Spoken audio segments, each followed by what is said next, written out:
घरोघरी मातीच्या चुली मालिकेच्या येणाऱ्या भागामध्ये सौमित्र व अवंतिका दोघेही एकत्र आता ऐश्वर्याच्या विरोधात पुरावे गोळा करत सुमित्राच्या समोर आता तिचा पर्दाफाश करणार असतात व सौमित्रच आता स्वतः जानकीला न्याय मिळवून देणार असतो। परंतु सौमित्र अवंतिका आता जबरदस्त प्लॅनिंग करत ऐश्वर्याला गाफील ठेवून तिच्याच विरोधात पुरावे कसे गोळा करणार व सुमित्राचे डोळे उघडवून जानकीला न्याय कसा मिळवून देणार हे आपण या व्हिडिओत पाहणार आहोत। तर व्हिडिओ शेवटपर्यंत नक्की पहा। सुमित्राच्या डोळ्यावरती ऐश्वर्याच्या प्रेमाची आंधळी पट्टी बांधलेली असते व जानकी जी सच्ची असते, जी खरी आहे, तिच्यावरती मात्र तिचा आता विश्वासच राहिलेला नसतो आणि सुमित्राने तिथे आता तिला हाताला धरून घराबाहेर काढायचं ठरवलेलं असतं। म्हणूनच ऋषिकेशचा आता घरातल्या कोणावरती विश्वास राहिलेला नसतो। जी नाती गेली 10 वर्ष आपलेपणाने जानकीने जपली, त्यांना काही दुखलं खुपलं तर त्यांच्या दुःखावरती प्रेमाने फुंकर मारली, त्यांना जीव लावला, प्रेम दिलं, तरी देखील आज तीच नाती तिच्यावरती उलटलेली असतात। सर्वच जण तिच्यावरती अविश्वास दाखवत असतात, तिला दोषी ठरवलेलं असतं आणि म्हणूनच ऋषिकेशला आता त्याच्या लक्ष्मीला, त्याच्या जानकीला तर त्या घरात ठेवायचं नसतं आणि ऐश्वर्याला तर हेच हवं असतं की जानकी नसेल तर अवंतिका देखील त्या घरात राहणार नाही आणि मग राज ऐश्वर्याचंच असणार। जानकीने तिथे आता ओवीला सुमित्राला समजावण्यासाठी सांगितलेलं असतं, परंतु ऋषिकेश ओवीला सुमित्राकडे अजिबात जाऊच देत नाही। कारण ऋषिकेशला आता जानकी खरी आहे हे सिद्ध करत बसण्याची काहीच गरज वाटत नाही, कारण सुमित्रा जानकीसोबत वागलेलीच असते तशी। तर दुसऱ्या दिवशी तिथे आता सुमित्रा जानकीला ते घर सोडून जायला सांगत असते, परंतु जानकी तिच्यासमोर हात जोडून गयावया करत असते, विनंती करत असते। तर ऋषिकेशला मात्र हे अजिबात आवडलेलं नसतं आणि पटलेलं देखील नसतं। तरी देखील जानकी आता स्वतःचा मान सन्मान सगळं काही बाजूला ठेवून फक्त नानांच्या जीवाचा विचार करत असते, कारण ऐश्वर्या कोणत्या थराला जाऊ शकते हे जानकीला आता समजलेलं असतं। परंतु मूर्खासारखं सुमित्रा त्याच जानकीला घराच्या बाहेर काढायला टपून बसलेले असते। तेव्हा तिथे आता ऋषिकेश जानकीला कोणाच्याही हातापाया पडू देत नाही, जानकीचा सन्मान त्याच्यासाठी महत्त्वाचा असतो। तर ऋषिकेश तिथे आता जानकीला म्हणतो की बस कर जानकी, तू कितीही गयावया केले, कितीही पोटतिडकीने तू खरी आहेस हे सांगण्याचा प्रयत्न केला, तरी देखील तुझ्यावरती कोणीच विश्वास ठेवणार नाहीये आणि ही नाती माझ्यासाठी आता संपलेली आहेत आणि मी देखील आता तुला या घरात नाही राहू देणार आहे जानकी, आपण आत्ताच्या आता हे घर सोडून जातो आहोत। असं म्हणत ऋषिकेश जानकीला आता घेऊन निघालेला असतो। ओवी देखील तिथे आता ऋषिकेश जवळ हट्ट धरत असते की त्याला तिच्या आजी आजोबांना सोडून कुठेही जायचं नसतं। ती सारंगचा हात पकडून उभी असते, परंतु ऋषिकेश तिथे आता ओवीला ओरडतो व त्याच्यासोबत चलण्यासाठी सांगतो। तर जानकी जाता जाता आता सुमित्राचा आशीर्वाद घ्यायला जाते, परंतु सुमित्रा तिथे आता तोंड फिरवते। पुन्हा तिने जानकीचा खूप मोठा अपमान केलेला असतो, तरी देखील जानकी तिथूनच आता सुमित्राला नमस्कार करते व ऋषिकेश, जानकी, ओवी तिघेही आता घराच्या बाहेर पडतात। त्यांनी रणदिवेंचं घर आता कायमचंच सोडलेलं असतं। तर आजी ऐश्वर्या दोघीही आता आनंद साजरा करत असतात, परंतु सारंग, शेरू, सुमित्रा मात्र दुःखात असतात, कारण कितीही जरी झालं तरी देखील आता जानकीचं त्या घरून जाणं त्यांच्यासाठी त्रासदायकच असतं। तर जानकी ऋषिकेश सोबत आता घर सोडून निघून गेल्यानंतर काही वेळांनी तिथे सौमित्र व अवंतिका आलेले असतात नानांना पाहण्यासाठी, कारण सौमित्रेने सुमित्राला वचन दिलेलं असतं की तो अवंतिकाला कायमचं रणदिवेंच्या घरी घेऊन येईल आणि सौमित्र अवंतिका ज्यावेळी दोघे येतात तर अवंतिका सर्वात आधी जानकी वहिनीला हाक मारते। तर तिथे आता सुमित्रा खूपच खुश होते। तर तिथे अवंतिका म्हणायला लागते की आई, जानकी वहिनी कुठे आहेत, मला त्यांना भेटायचं आहे। सुमित्रा तिथे आता म्हणते की अवंतिका, तू आत्ताच आली आहेस ना, आणि तसंही तू नानांनाच भेटायला आली असणार आहेस, तू आधी नानांकडे जा ना। सगळ्यांचे डोळे आता अश्रूंनी पाणावलेले असतात। तेव्हा सौमित्र अवंतिकाला जरा विचित्रच वाटतं। सौमित्र तिथे आता विचारतो की आई, नक्की काय घडलं आहे, दादा वहिनी कुठेच का दिसत नाही आहेत। तिथे आता आजी म्हणते की सौमित्र, अरे ते काय सांगणार स्वतःच्या तोंडून, तू ज्या दादाचे ज्या वहिनीचे गुणगान गातो आहेस ना, ते दोघेही आत्ताच घर सोडून निघून गेले आहेत। असं तिथे आता खुलासा होता क्षणी सौमित्र अवंतिकाला जबरदस्त धक्काच बसतो। तर सौमित्र तिथे आता विचारतो की परंतु का? असं काय झालं होतं की दादाने घर सोडून जाण्याचा निर्णय घेतला? अवंतिकाला देखील आता खूपच वाईट वाटत असतं. तर सौमित्र तिथे आता विचारतो की मला कोणीच का काही सांगितलेलं नाही आहे. सारंग, शरू, तुम्ही देखील मला का फोन नाही केला? नक्की काय घडलं आहे इथे? दादा असं अचानकपणे वहिनींना ओवीला घेऊन का निघून गेला आहे? मला नाही वाटत की दादाने काही चूक केली असणार आहे. तुमचंच काहीतरी चुकलं असणार आहे. आजी तिथे आता म्हणते की वा, आता तू देखील आम्हाला शिकवणार आहेस का? तुला माहिती आहे का तुझ्या त्या भावाने काय केलं आहे? या घरातल्या सगळ्या नात्यांचं त्याने श्राद्ध घातलं आहे. आपल्याशी असणारे संबंध तोडून तो कायमचा हे घर सोडून निघून गेला आहे. तरी देखील आता सौमित्रचा कोणाच्याही बोलण्यावरती विश्वास बसत नसतो. तर सौमित्र तिथे आता सुमित्राला म्हणतो की आई, मला तुझ्या तोंडून ऐकायचं आहे की नक्की काय घडलं होतं की दादाने असा निर्णय घेतला.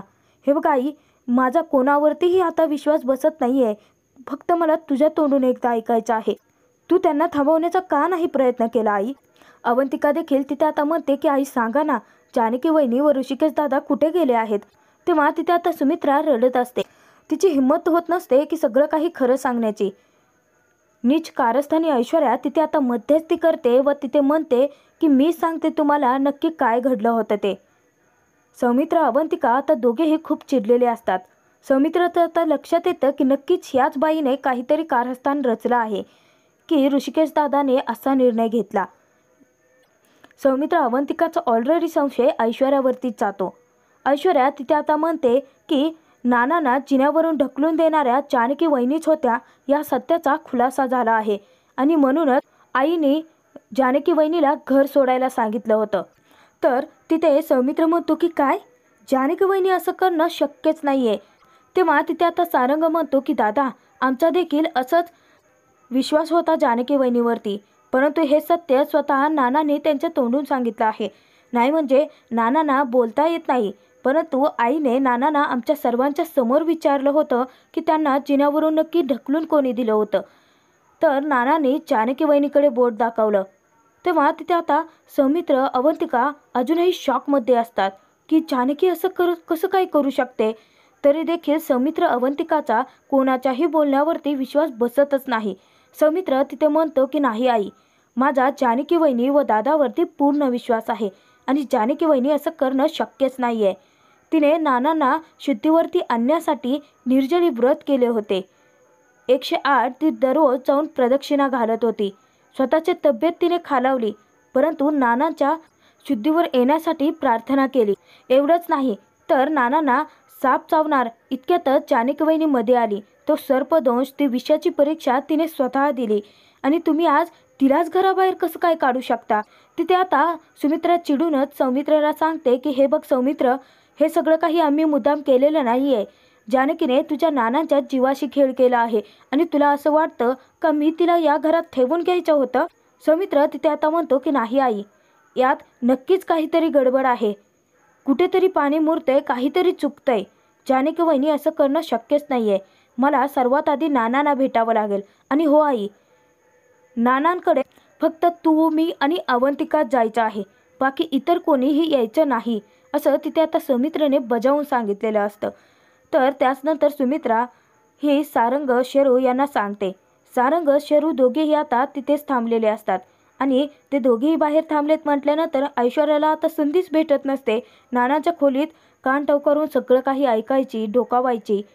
सौमित्र तिथे आता नानांकडे जातो व नानांना म्हणतो की नाना, आता इथे नक्की काय घडलं होतं हे मला बाहेर कळालं आहे, परंतु मी तुम्हाला एक प्रश्न विचारतो की खरंच सांगा नाना, तुम्हालाही हेच वाटतं का की जानकी वहिनी दोषी आहे?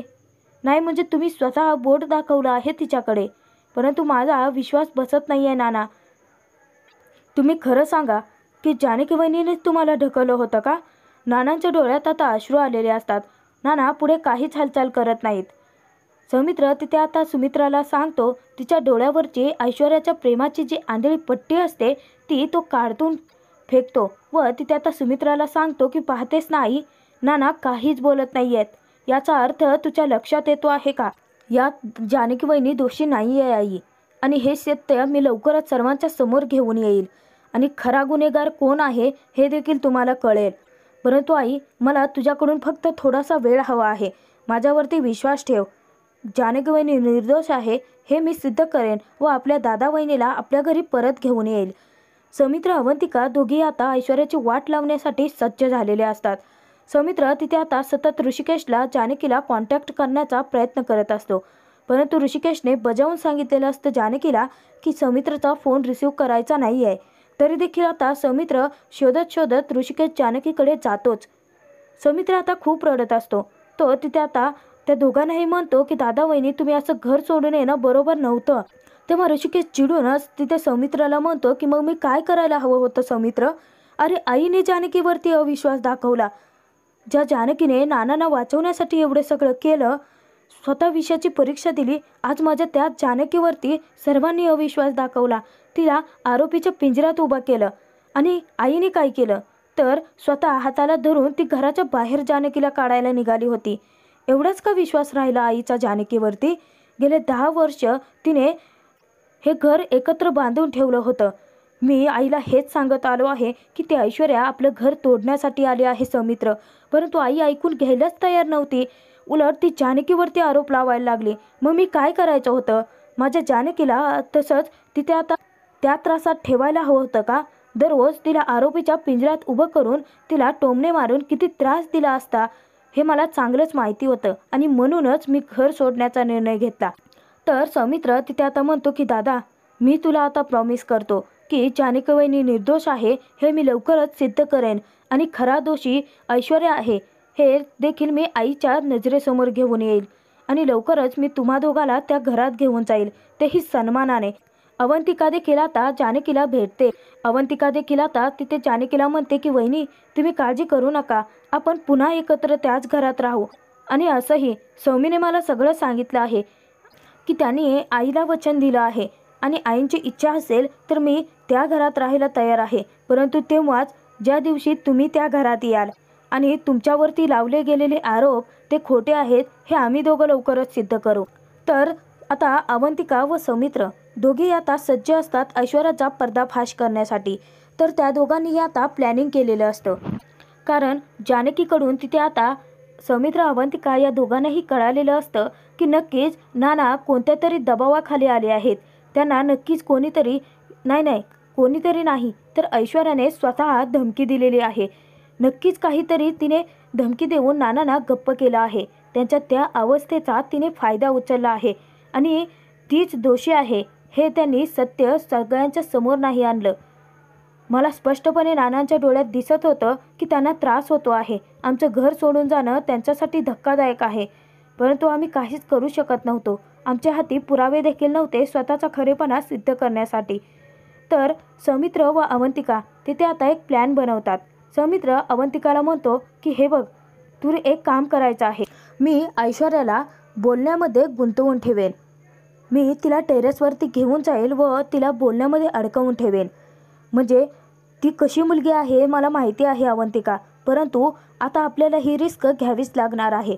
कारण जानकी वहिनीचे आरोप खोटे आहेत हे आपल्याला सिद्ध करायचं आहे. हे बघ, मी ज्यावेळी ऐश्वर्याला टेरेसवरती घेऊन जाईल ना, त्यानंतर तू एक काम करायचं आहे. ऐश्वर्याच्या रूमची पूर्ण झडती घ्यायची आहे. सगळीच अगदी कोपरा न कोपरा तुला आता छानून काढायचं आहे.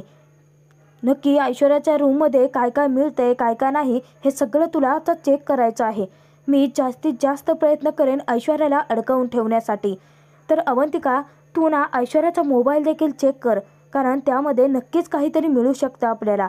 एखादी कॉल रेकॉर्डिंग असेल किंवा काहीही मिळू शकतं. आपल्याला एकही पुरावा आता मागे सोडायचा नाही आहे. ऐश्वर्याने मृत्यूपत्र देखील बदललं आहे असं आपल्याला जानकी वहिनीने सांगितलं होतं. मग आता ते मृत्यूपत्र जे खोटं मृत्यूपत्र आहे ते नक्कीच ऐश्वर्याच्या रूममध्ये आपल्याला भेटू शकतं. नाहीतर तिच्या बापाकडे तिने दिलंही असेल, परंतु जर भेटलं तर आपलं नशीबच आहे. तर अवंतिका तिथे आता सौमित्राला सांगते की तू अजिबात काळजी करू नकोस सौमी, परंतु त्या ऐश्वर्याचा मोबाईल खालती कसा राहील याचा तू विचार कर. तर तिथे आता सौमित्र हा ऐश्वर्याच्या रूममध्ये आलेला असतो. ऐश्वर्या आता थक्क होते आणि विचारते की वा सौमित्र, तू आणि माझ्या रूममध्ये? तेव्हा तिथे आता सौमित्र म्हणतो की काय करणार ना, शेवटी तू तुझं खरं रूप सगळ्यांच्या समोर दाखवलंच आज माझ्या जानकी वहिनीला तू घराबाहेर काढलं, परंतु सत्य हे लपून राहत नसतं ऐश्वर्या, ते लवकरच बाहेर येतं. आणि मला आता हेही कळालं आहे की मृत्यूपत्र देखील तूच बदललं आहेस. हे सगळी कारस्थानं तू रचली आहेत. मी जर इथे असतो ना तर तुझं एकही कारस्थान मी सक्सेसफुल होऊच दिलं नसतं. परंतु तुला माहिती आहे का, तुझ्या विरोधात ना मला एक पुरावा मिळाला आहे आणि तो पुरावा जर मी आईला दाखवला ना तर आई आत्ता इथे या क्षणाला तुला धक्के मारून घराच्या बाहेर काढेल व जानकी वहिनी व ऋषिकेश दादाला सन्मानाने परत घरी घेऊन येईल. खरं तर तिथे सौमित्राची ही चाल असते ऐश्वर्याला अडकवण्यासाठीची, कारण असं गोड गोड बोललं तर ऐश्वर्या काही येणार नाही, म्हणूनच सौमित्रने हे सगळं मुद्दाम केलेलं असतं. सौमित्र तिथे आता ऐश्वर्याला म्हणतो की जर तो पुरावा तुला हवा असेल तर तुला टेरेसवर यावं लागेल, चालेल का? नाही म्हणजे आता इथे तुला अद्दल घडवण्यासाठी जानकी वहिनीही नाही आहे ना. बघ, तुला पुरावा हवाच असेल तर टेरेसवरती ये, असं सांगून सौमित्र आता तेथून निघून जातो. ऐश्वर्या आता गडबडलेली असते, घाबरून गेलेली असते. ती विचार करते की तो सौमित्र एक वकील आहे आणि तो नक्कीच काही ना काही पुरावा त्याने मिळवला असणार आहे. असंही त्याचं त्या जानकी व ऋषिकेशवरती जीव आहे आणि त्या दोघांना घरात परत आणण्यासाठी तो काहीही करू शकतो. परंतु सौमित्रला नक्की असा काय पुरावा मिळाला आहे हे मला बघावं लागेल, असा विचार करत आता ऐश्वर्या स्वतःचा मोबाईल बेडवरती ठेवते व तशीच पटकन पळत टेरेसकडे निघते. तर तोचपर्यंत अवंतिकाने आता संधी साधलेली असते. अवंतिका आता ऐश्वर्याच्या रूममध्ये येते व पटकन आतून दरवाजा बंद करून घेते. तर सौमित्र तिथे आता ऐश्वर्याला टेरेसवरती घेऊन गेलेला असतो. तर ऐश्वर्या आता तिथे म्हणायला लागते की सौमित्र, तुला नक्की माझ्या विरोधात काय पुरावा मिळाला आहे ते तू सांग मला. मला तर नाही वाटत की माझ्या विरोधात तुला काही पुरावा मिळाला असेल. तू फुकटच्याच बाडा मारतो आहेस ना. तर तिथे आता सौमित्र म्हणतो की ऐश्वर्या, असंही मी वकील आहे आणि वकील पुराव्याशिवाय कधीच काही बोलत नसतो, हे तुला माहिती नाही आहे का? आणि मी खरा वकील आहे, न्याय देणारा आहे, तुझ्यासारख्या खोटाड्यांची साथ देणारा नाही आहे. तर तिथे आता ऐश्वर्या म्हणते की हे बघ, तुला काय पुरावा मिळाला असेल तर तो मला दाखव आधी, माझा विश्वास बसत नाही आहे. तू हे सगळं मुद्दाम करतो आहेस ना, मुद्दाम तू पुरावे रचून मला अडकवण्याचा प्रयत्न करतो आहेस ना. तुला त्या जानकीला घरात घेऊन येऊन आईंच्या नजरेत मला पाडायचं आहे ना, मला या घराच्या बाहेर हाकलवायचं आहे. तुझी सगळी चाल माझ्या लक्षात आली आहे सौमित्र. तिथे आता सौमित्र हसत असतो. तर तोचपर्यंत अवंतिकाने आता रूमची झडती घ्यायला सुरुवात केलेली असते. आता एक एक कपाट तिने आता चेक करायला सुरुवात केलेलं असतं. ज्या कंपनीच्या फाईल्स वगैरे तिथेच असतात त्या सगळ्या फाईल्स ती आता चेक करत असते. आणि तिथे आता अवंतिका खूप प्रयत्न करत असते, परंतु तिला काहीच भेटत नसल्याने अवंतिका आता विचार करते की कोणी यायच्या आत मला ऐश्वर्याचा मोबाईल चेक करायला हवा आहे. आणि अवंतिकाच्या लक्षात येतं की ज्यावेळी ऐश्वर्या किचनमध्ये होती त्याच वेळेस तिचा फोनचा पासवर्ड काढताना अवंतिकाने बघितलेला असतो व आता अवंतिकाला तिच्या फोनचा पासवर्ड देखील माहिती असतो. त्यामुळे अवंतिका पटकन आता त्या फोनचा पासवर्ड काढते व ऐश्वर्याचा मोबाईल आता चेक करायला लागते. तर तोचपर्यंत सौमित्रने ऐश्वर्याला आता बोलण्यात गुंतवून ठेवलेलं असतं. अवंतिका इकडे आता जबरदस्त ऐश्वर्याच्या विरोधात पुरावा मिळतो आणि अवंतिकाच्या पायाखालची जमीनच हादरते, कारण त्यामध्ये स्पष्टपणे दिसत असतं की एक गुंड आहे ज्याने ओवीवरती बंदूक रोखून धरली आहे आणि त्यात सयाजीराव व ऐश्वर्या या दोघांचाही आवाज येतो आहे. अवंतिका पटकन आता ऐश्वर्याच्या मोबाईलमधली ती व्हिडिओ आपल्या मोबाईलमध्ये घेते आणि ऐश्वर्याचा मोबाईल अगदी जसा होता तसा ठेवून देते. तर अवंतिकाने तिथे आता सौमित्राला अलर्ट केलेलं असतं की एक पुरावा तर मिळाला आहे. सौमित्र पटकन तिथे आता ऐश्वर्याला म्हणतो की तुला पुरावाच हवा आहे ना, तो लवकरच दिला जाईल, परंतु काय आहे ना, मी वकील आहे, माझेही काही केसेस पडून आहेत, ते आधी सॉल्व करतो, असं म्हणून आता ऐश्वर्याला टांगणीला लावून सौमित्र तेथून सटकतो. तर अवंतिका ज्यावेळी आता सौमित्र आलेला असतो तेव्हा त्याला ती व्हिडिओ दाखवते आणि सौमित्राच्या लक्षात येतं की नक्कीच ऐश्वर्याने ही व्हिडिओ दाखवून नानांना दबावात घेतला आहे आणि जानकीवरती आरोप तिनेच लावले आहेत. आता एक पुरावा तर सौमित्र अवंतिकाच्या हाती आला आहे. असेच अनेक पुरावे गोळा करून सौमित्र अवंतिका सत्याचा खुलासा कसा करणार व त्याचबरोबर जानकी ऋषिकेशला सन्मानाने रणदिवेंच्या घरात कसं परत घेऊन येणार हे आपण येणाऱ्या भागात पाहणार.